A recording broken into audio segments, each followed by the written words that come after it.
Being an immigrant isn't always easy. I can attest to that firsthand.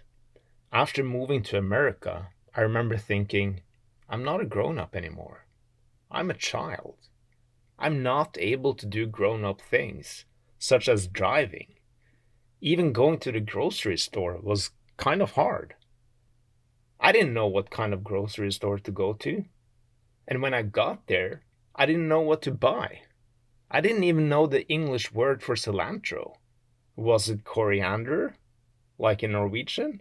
It kind of sounded like an international word, right? Even after I got cilantro and all the other stuff I needed, I didn't really know what to do. How was I supposed to get my groceries home? Everybody drove in America, and there wasn't really a proper walkway out of the shopping area.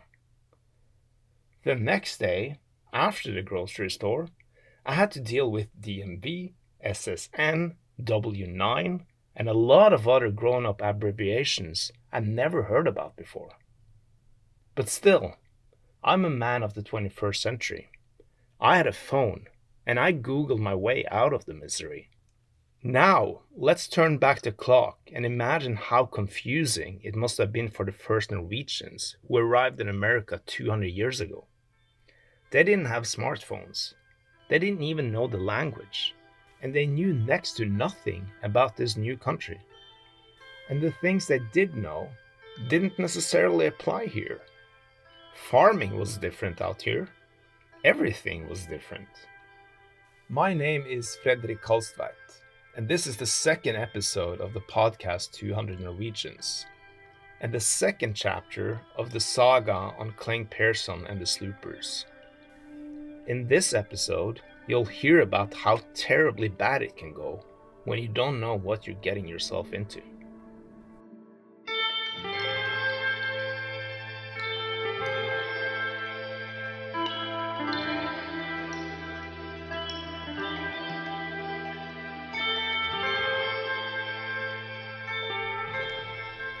But before we begin, let's recap all the things that have happened so far.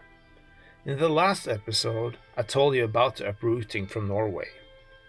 The first Norwegians who left for America were mostly Quakers or Quaker sympathizers, and they didn't leave because of economic hardship. They left because they were discriminated against. There are documented stories of how they weren't allowed to practice their own rituals.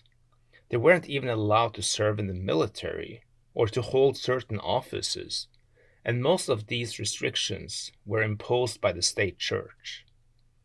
So when they learned about the country without the state church, they were naturally intrigued.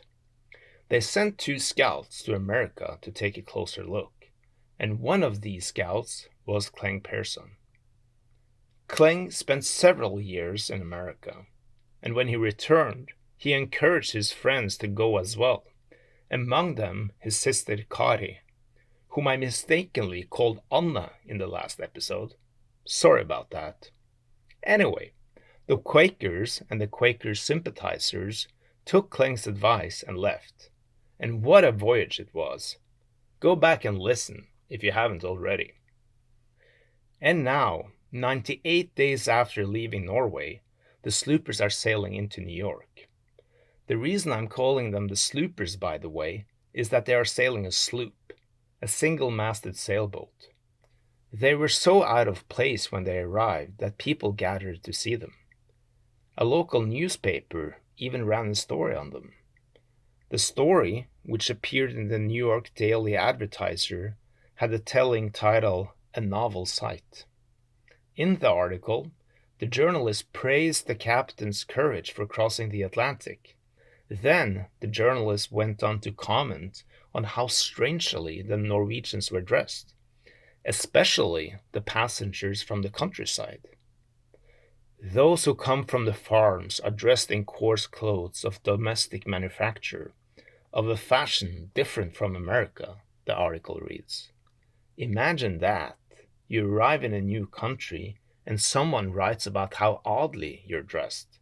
The article also notes, for good reason, that the sloop was terribly overloaded. And this turned out to be more than just a novel sight. It was a violation of local navigation laws.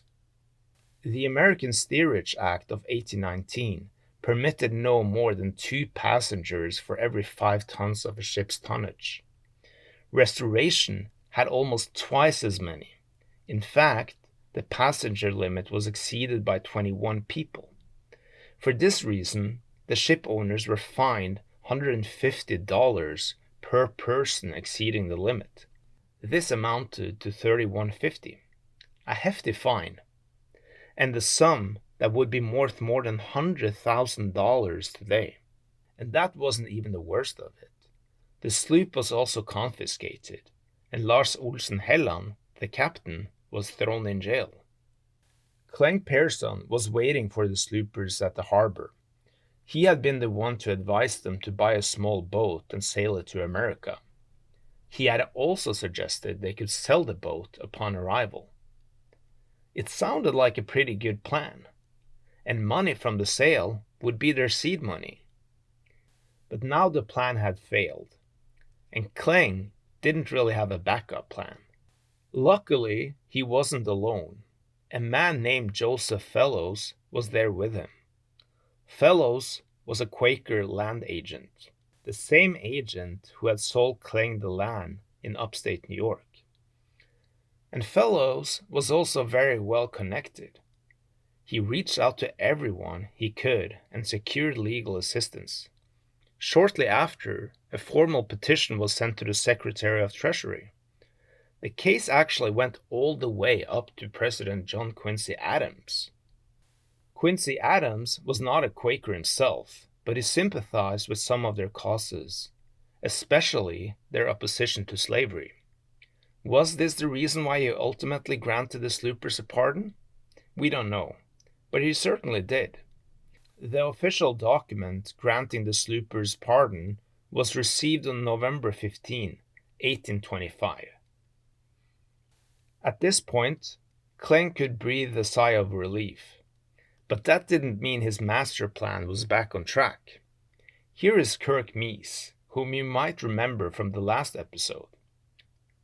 Kirk represents the Slooper Society and is a descendant of Daniel and Brita Rossadal, who were on restoration with their kids. Well, things didn't pan out quite as planned. They had hoped to sell restoration for about $4,000. Cleng Peerson had told them that there'd be a market for a ship like that. Turns out that the best they were able to get for the ship was $400 at the end of the day.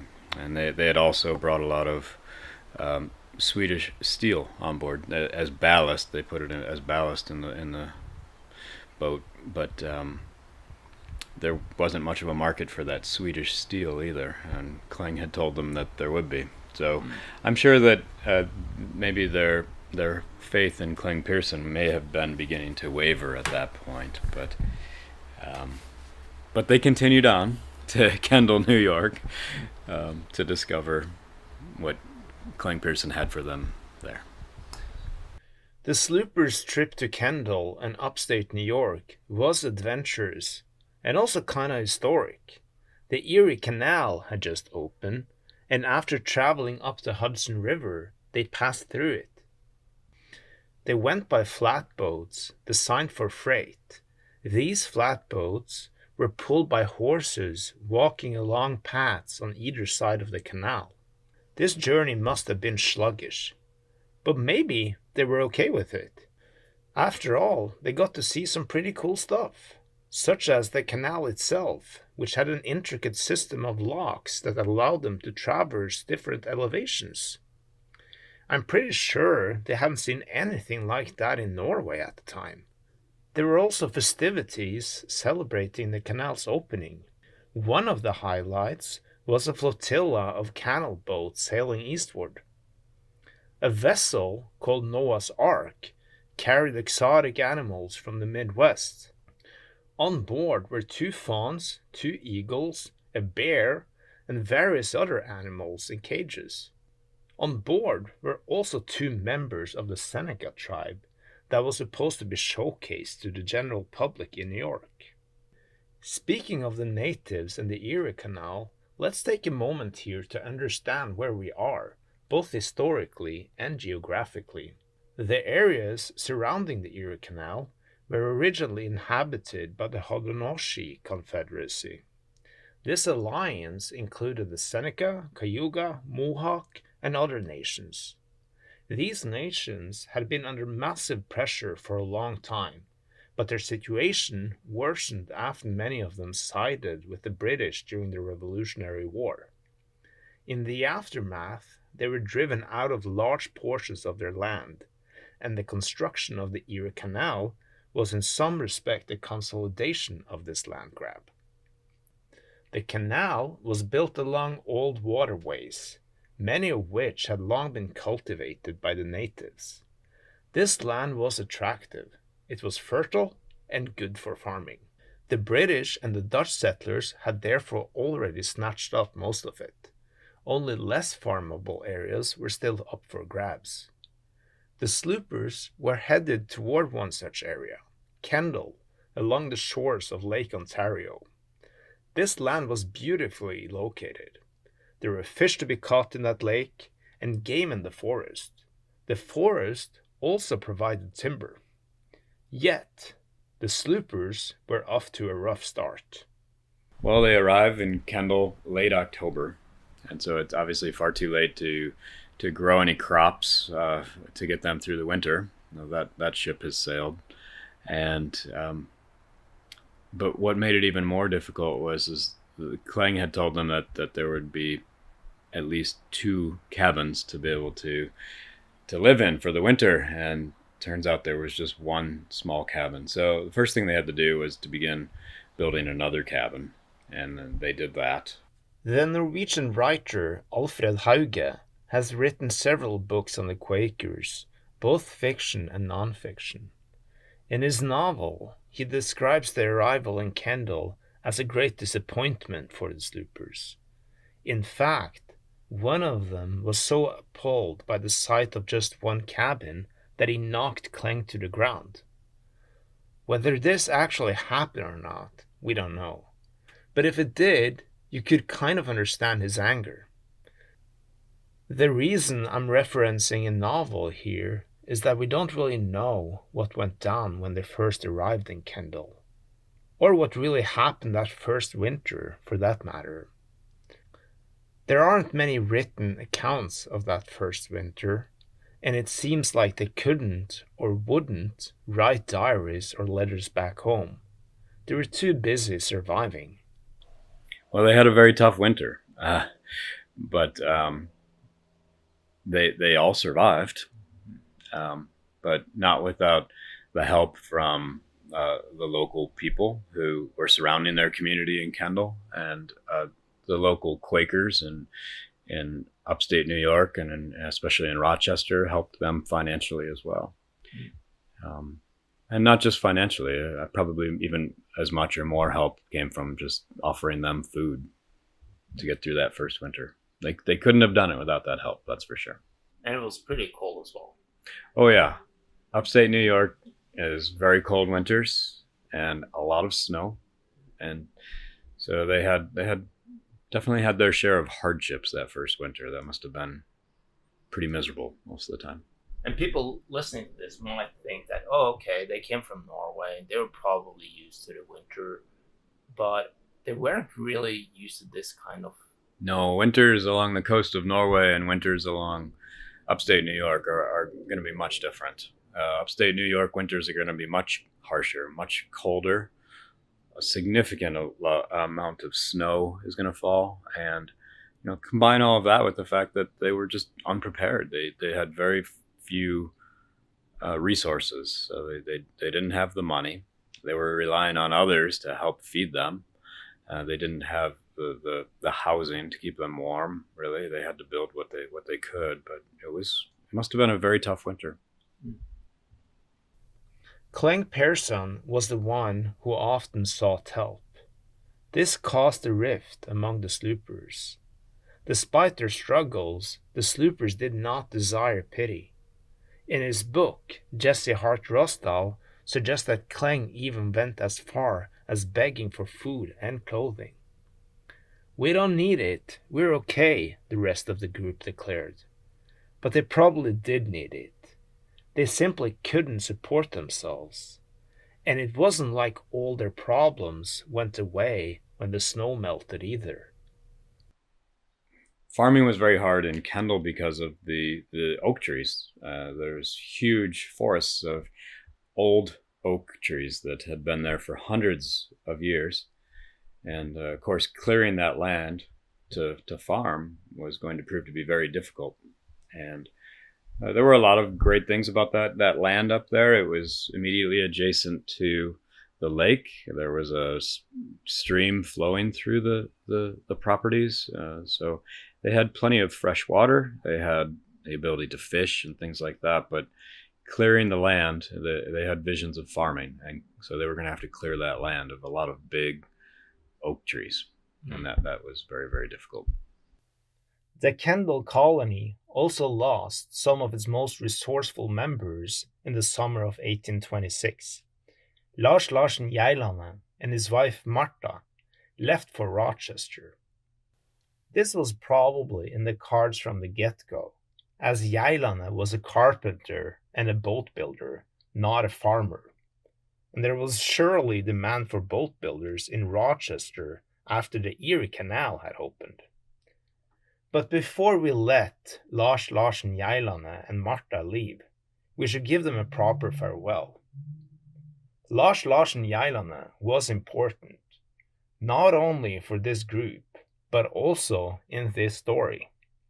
Remember, he was the one who got captured by the British during the Napoleonic Wars.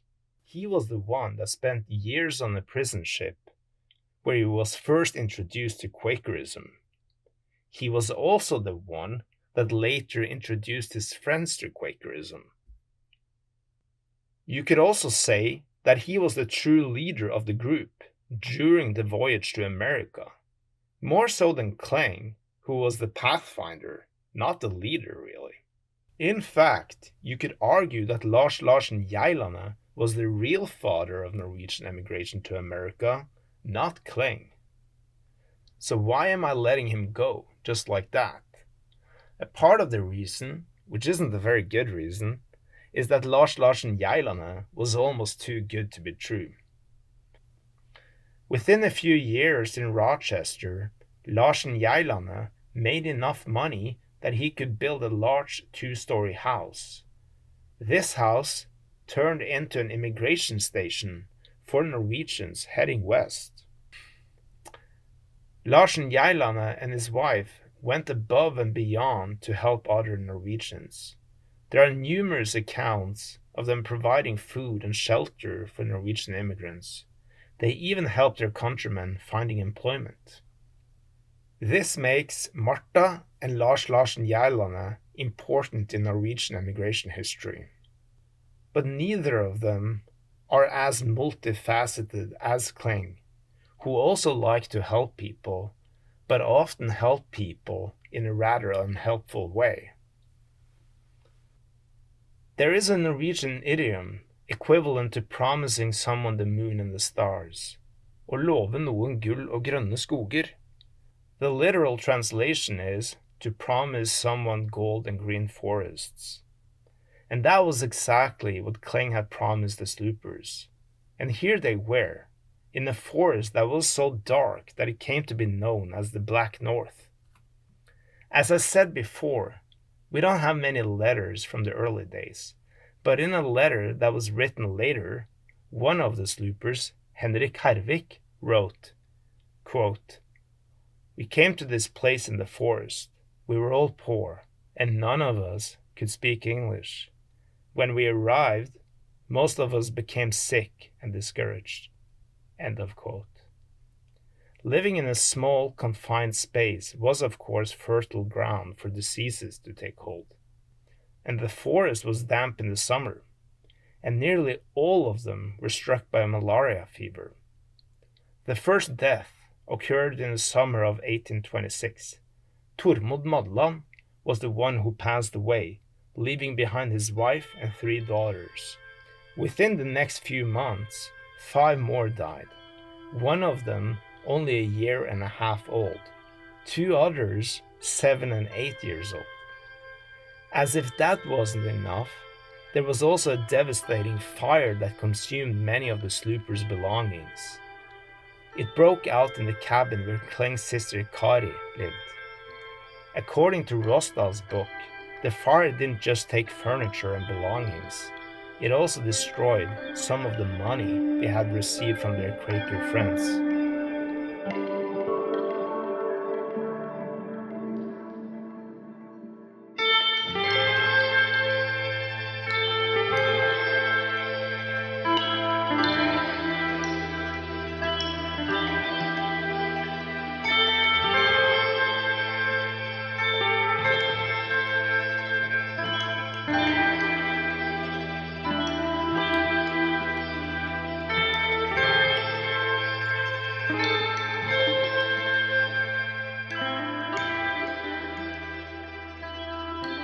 For the most part, we can only guess what went through the heads of the Sloopers during those early years. My guess is that many of them regretted the move to America. Think about it. Many of them came from pretty prosperous farms back in Norway, such as Brita and Daniel Rossadal, Kirk's ancestors. I'm sure they were frustrated by how the state church had treated them back in Norway. But struggling to put food on the table and watching your kids starve, that's not just frustrating. That must have been absolutely devastating. Maybe I undercut their political and religious aspirations, but I think most of them were pretty pragmatic actually. They just wanted a good life for themselves and their kids. Several sources state that his ultimate goal was to create a Norwegian utopia on American soil. A community where everybody worked together and shared everything. The writer Ole Rynning, who famously authored A True Report on America, also known as the America Book, reported that 2 groups formed among the Sloopers, those who favored common ownership and those who didn't. And the divide grew deeper as the years passed by. But one thing they all could agree on was that they couldn't go back to Norway. They simply didn't have the resources. And they couldn't stay here either. So what do you do? Cleng surely had an idea. As always, he suggested that they should move to the Midwest. The Sloopers were probably pretty upset with him and said, "What did you get us into, Cleng? We needed land that we could farm. We needed land that didn't have trees the size of elephants on it." And so, yeah, I don't know exactly the reasons, but obviously they sent Cleng to go explore lands further west and see what they could find. And so Cleng heads west, and he walks all the way from Kendall out to, he eventually ends up in Chicago. It's reported that he went as far north as Milwaukee and then ended up in what is known today as Norway, Illinois, or the Fox River Valley Settlement. And a few days after I interviewed Kirk and I also headed west from his house outside Chicago. This is the same country as Cleng walked through like 200 years ago, or I guess a little bit less than 200 years, but how do you think his walk was through this landscape? Well, it's hard to imagine what it looked like 150, 180 years ago. Today, it's mostly farmland. I'm looking at, well, we're on a 4-lane highway right now, and there's fields of corn as far as you can see in either direction. Right. But back in his day, I imagine it as being prairie. It was pretty much untouched land at that point. So I imagine grass, 8 feet tall. Right. I've heard stories of mosquitoes that looked like clouds. Right. Some marshland, probably. Right. I would imagine that there was probably a trail that had been well traveled by, the the Indians and then the settlers heading west from Chicago. In fact, it may likely have even paralleled this same road, because a lot of our roads today were built on those same trails.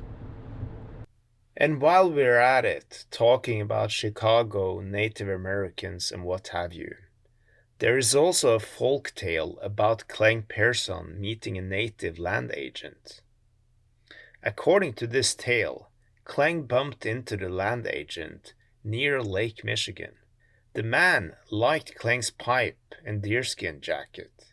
He then offered to trade a large piece of land for these valuables.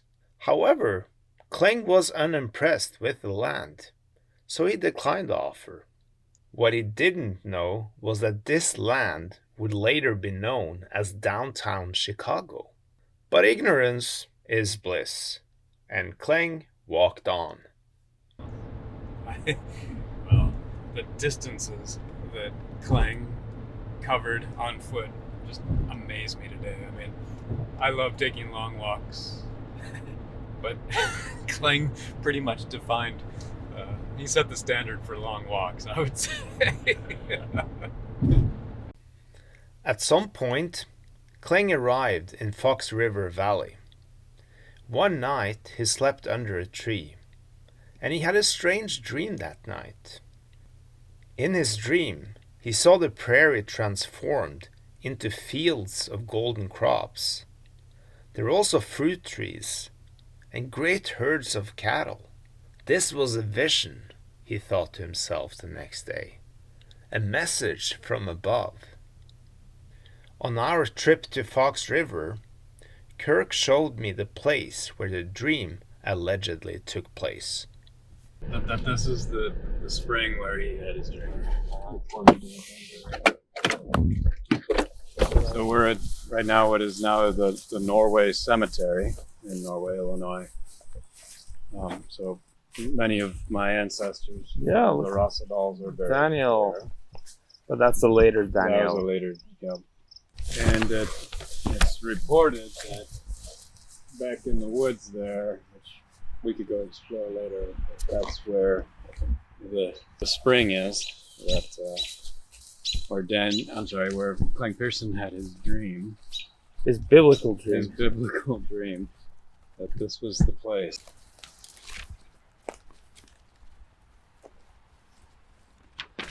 No trespassing. Violators will be prosecuted.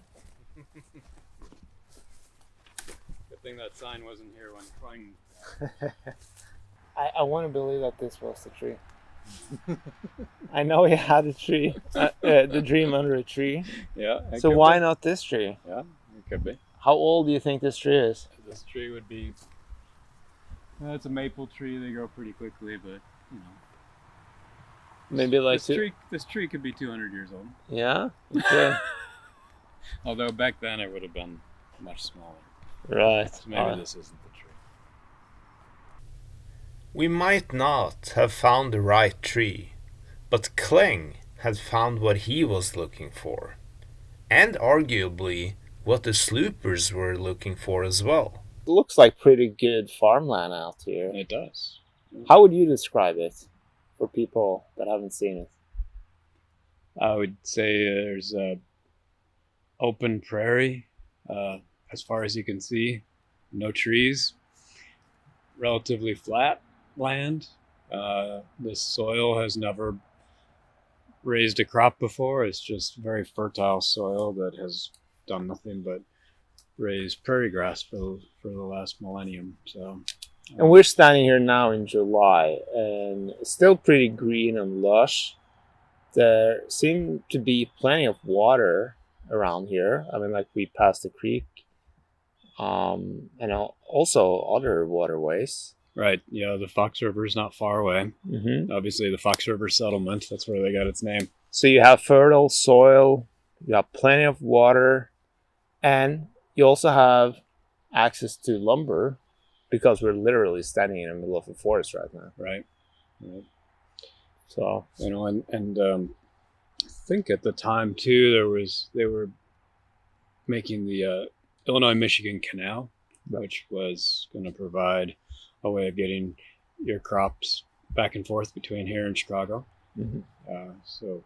And they had seen firsthand what the Erie Canal had done for that area and the prosperity of Syracuse, New York, and things like that. And so I'm sure Cleng said, not only do you have good land, relatively few old forest lumber and fertile soil and a river, but you also are going to have in the future, there's prosperity because of the Illinois-Michigan Canal that's being planned and things like that. So yeah, a lot of potential.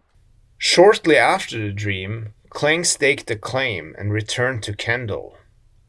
By the time he finally got back, he had walked 2,000 miles. The walk probably gave him plenty of time to work on his story and craft his sales pitch as well. And once again, he told his friends about an amazing place far, far away. Did they believe him? Did they want to believe him? What is certain is that his stories did offer hope in a pretty hopeless place. And Cleng was a gifted storyteller.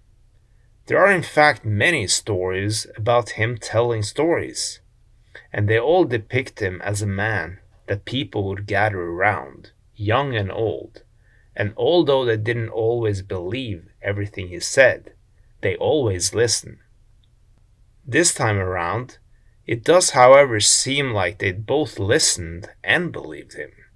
And shortly after, arrangements were made, and the Quaker land agent, Joseph Fellows, helped them finance their relocation.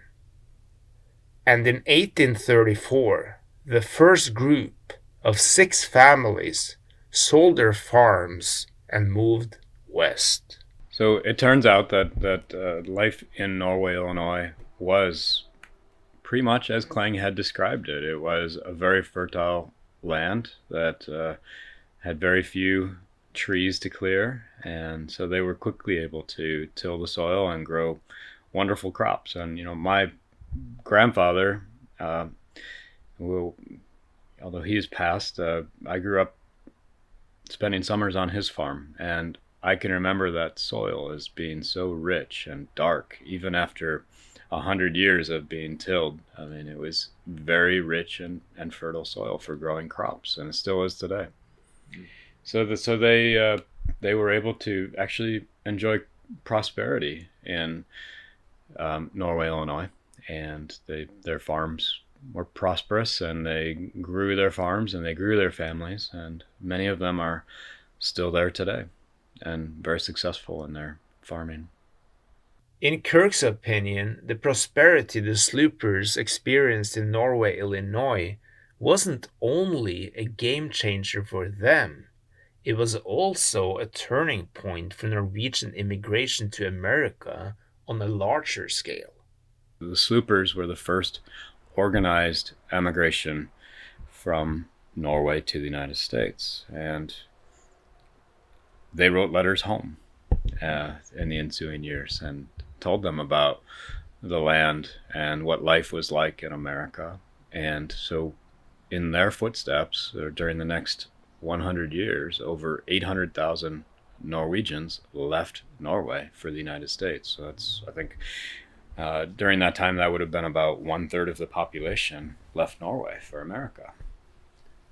Do you think Cleng Peerson and the Sloopers changed the course of history? Well, I would say anytime that in a relatively short period of time, 100 years, 800,000 people from one country emigrate from that country to the United States, they're going to have an impact on that state that they immigrated to.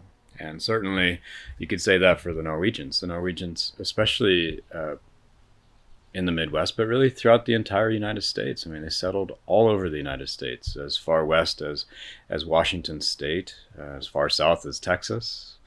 And of course, many of them stayed on the East Coast as well. But the majority of them ended up in the Midwest. And evidence of the Sloopers and their legacy of those Norwegian immigrants is still evident 200 years later in the Midwest. Because there are many Slooper descendants at this point, huh? Right. There are. More than 52. Many more than 52.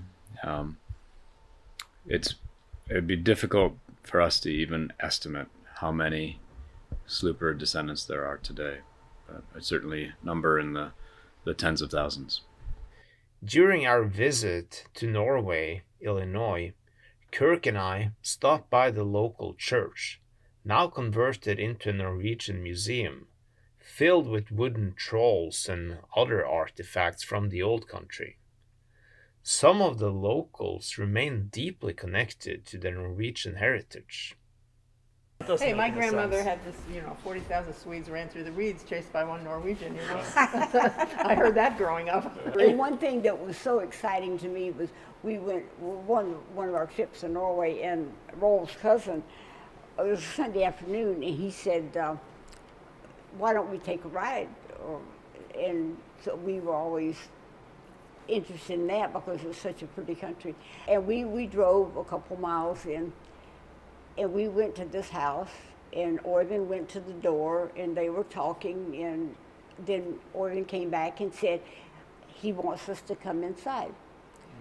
Well, we went in, and here was this, it was like a big ledger on the table, and it was open to the Berg family. I mean, here was my name, all of our family, our kids and everything, on this, out in this middle of nowhere place in Norway. And that was such a thrill to me. I just couldn't. They also have the farm books, a lot of communities.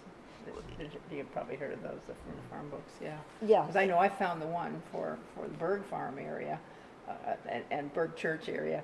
And so I couldn't read it, but I could find Olsen in it. So, I found somebody to translate a few sections. And, yeah. The story about the Sloopers ends here, in Norway, Illinois. But Cleng's life was far from over, and he had many miles yet to walk. In the next episode, you will learn more about that. You will hear how he got involved with a Swedish cult, and how he ended up marrying a girl that was more than 30 years younger than him, before he left for Texas, where his legacy lives on today.